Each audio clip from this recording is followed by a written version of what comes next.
শিক্ষার্থীদের জন্য 2025 সালে ষষ্ঠ শ্রেণীর ইংরেজি বইয়ের 34 পৃষ্ঠার সমাধান নিয়ে আজকে আলোচনা করব। Class 6 English first paper, lesson 10 remedies modern and traditional, page 34, activity B, B1 and B2। শিক্ষার্থীরা, এই ভিডিওটির ডেসক্রিপশনে প্রত্যেকটি ক্লাসের প্লেলিস্টের লিঙ্ক দেওয়া আছে, সেখান থেকে তোমাদের যার যে বিষয়ের ভিডিও দরকার খুব সহজেই তোমরা দেখে নিতে পারবে, ঠিক আছে? Lesson 10 remedies modern and traditional.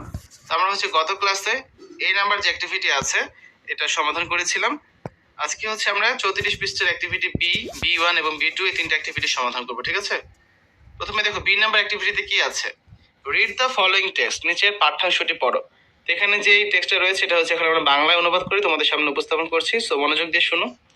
People around the world are slowly changing their attitude towards medicine.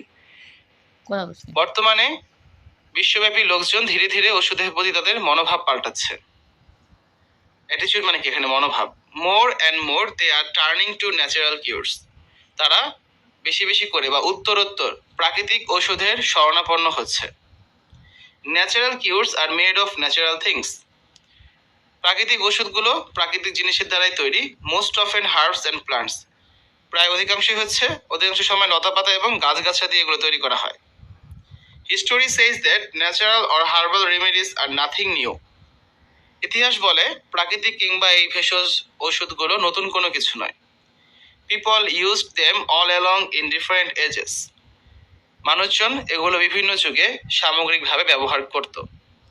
Herbal medicines were used in ancient civilisations like India, China, Greece, Egypt and Rome. কি বলা হয়েছে এখানে যে মিশর, রোম, ভারত, চীন, Greece বিভিন্ন দেশে প্রাচীন সভ্যতাগুলোতে এই ভেষজ ওষুধগুলো ব্যবহার করা হতো। Some ancient treatment systems are still in practice today, এর মধ্যে কিছু কিছু প্রাচীন চিকিৎসা পদ্ধতি আজও কিন্তু প্রচলিত। They have come down through generations, এগুলো যুগ যুগ ধরে চলে এসেছে। পরের প্যারায় যাই আমরা। For a minor burn injury the doctor may prescribe you a tube of ointment, সামান্য পোড়ার ক্ষত চিহ্নের জন্য চিকিৎসক তোমাকে এক টিউব বার্নাল মলমের ব্যবস্থা দিতে পারে। But for the same your grandma May poor some aloe vera or use cold water, তবে এই একই ক্ষতের জন্য তোমার দাদিমা কিছু অ্যালোভেরা বা ঘৃতকুমারী কিংবা ঠান্ডা পানি ব্যবহার করতে পারেন। If children have cold in our country, grandmas give them honey and tulsi leaves to eat, আমাদের দেশের বাচ্চাদের ঠান্ডা লাগলে দাদিমারা তাদেরকে মধু এবং তুলসী পাতা খেতে দেয়। And it works too, আর এটি কাজও করে। If you have a minor cut or wound, grown-ups may put some turmeric, marigold or aloe vera on it. সামান্য চোট কিংবা আঘাত হলে বয়স্করা এতে করে দেখবে কিছু হলুদ, তারপরে গাঁদা জাতীয় ফুল কিংবা অ্যালোভেরা বা ঘৃতকুমারী লাগিয়ে দিতে পারে। Rural people usually use garlic, neem or turmeric to cure skin problems. গ্রামের লোকজন ত্বকের সমস্যা দূর করতে সাধারণত রসুন, নিম কিংবা হলুদ ব্যবহার করতে পারে। With experience they have seen that this remedies work, অভিজ্ঞতার আলোকে তারা দেখেছেন যে এসব প্রতিষেধক কাজ করে। Moreover they are easy to get, are cheap and most often are without any side effects, এছাড়া এগুলো পাওয়া খুবই সহজ, এগুলো সস্তা এবং প্রায় এদের কোনো সাইড ইফেক্টস থাকে না, মানে পার্শ্ব প্রতিক্রিয়া থাকে না বললেই চলে।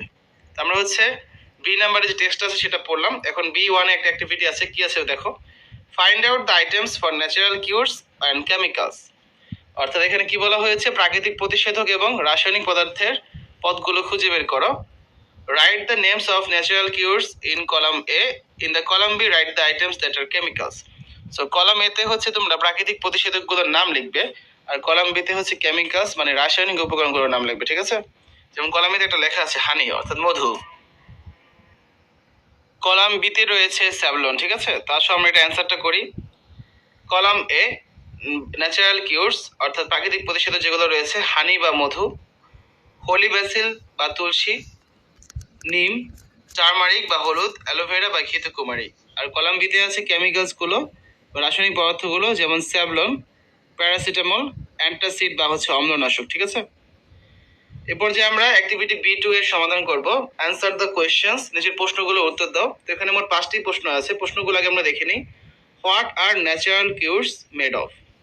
আর herbal cures modern inventions? Explain your reasons. Which civilisations are known for herbal treatments? What natural remedies are used for cold? Can you add any more natural treatment for cold? What herbal cures are used for skin problems? ঠিক আছে, তো এখন আমরা এই 5টা প্রশ্নের উত্তর দেখব। আমাদের ফার্স্ট প্রশ্ন যেটা ছিল, what are natural cures made of, অর্থাৎ প্রাকৃতিক ওষুধগুলো কি দিয়ে তৈরি। এর অ্যান্সারে আমরা লিখতে পারি যে natural cures are made of natural things most often herbs and plants, যে প্রাকৃতিক জিনিসগুলো প্রায় হচ্ছে প্রাকৃতিক ওষুধগুলো প্রায় প্রাকৃতিক জিনিস দ্বারা তৈরি, যেমন লতা পাতা গাছ গাছরা এগুলো দিয়ে তৈরি হয়। ঠিক আছে, তারপর আসলে সেকেন্ড কোয়েশ্চেন যেটা আছে, are herbal cures modern inventions, explain your reasons, যে ভেষজ ওষুধগুলো কি আধুনিক উদ্ভাবন, তোমার কারণগুলো ব্যাখ্যা করো। No, herbal cures are not modern inventions, না, এই ভেষজ ওষুধ বা প্রাকৃতিক ওষুধগুলো আধুনিক কোনো উদ্ভাবন না, because of the fact that people use them all along in different ages, এর কারণ হচ্ছে মানুষজন বিভিন্ন যুগে এগুলো সামগ্রিকভাবেই ব্যবহার করত। Question number 3, which civilisations are known for herbal treatments, কোন কোন সভ্যতা ভেষজ চিকিৎসা সমূহ ব্যবহার করত বা এগুলোর জন্য পরিচিত। Ancient civilizations like India, China, Greece, Egypt and Rome knew herbal treatments. Bharat, চীন, গ্রিস, মিশর ও রোমের মতো প্রাচীন সভ্যতাগুলো ভেষজ চিকিৎসা সমূহ জানত। Question number 4, what natural remedies are used for cold? Can you add any more natural treatment for cold? ঠান্ডার জন্য কি কি প্রাকৃতিক প্রতিষেধক ব্যবহৃত হয়, এমন আরো ঠান্ডার প্রাকৃতিক প্রতিষেধক সংযোগ করতে পারবে কি? Different natural remedies are used for cold. Honey and tulsi leaves are used to cure cold. ঠান্ডার জন্য বিভিন্ন প্রাকৃতিক প্রতিষেধক ব্যবহৃত হয়, ঠান্ডা নিরাময় করতে মধু এবং তুলসী পাতা ব্যবহৃত হয়। Lemon juice, hot water and honey together work well in healing cold. একত্রে লেবুর রস, গরম পানি এবং মধু ঠান্ডা নিরাময় করতে ভালো কাজ করে। ঠিক আছে, তারপর আমরা কি বলতে পারি যে I am also familiar with more natural treatments for cold, তো আমি হচ্ছে ঠান্ডার জন্য আরো কিছু প্রাকৃতিক চিকিৎসা সম্পর্কে জানি। We should drink plenty of fluids to help break up our congestion. সর্দি লাগা অবস্থা লাঘব করতে আমাদের প্রচুর পরিমাণে তরল পদার্থ পান করা উচিত। Drinking water or juice can prevent dehydration and keep our throat moist. প্রচুর পানি কিংবা ফলের রস আমাদের পানি শূন্যতাকে প্রতিহত করতে পারে এবং আমাদের গলা জলসিক্ত রাখতে পারে। We should drink at least 8 ounce glasses of water daily. আমাদের প্রতিদিন 8 ounce গ্লাস পানি ন্যূনতম 8 থেকে 10 বার পান করা উচিত। Fluids such as water, herbal teas, fruit drinks or ginger juice etc. can be taken to cure colds.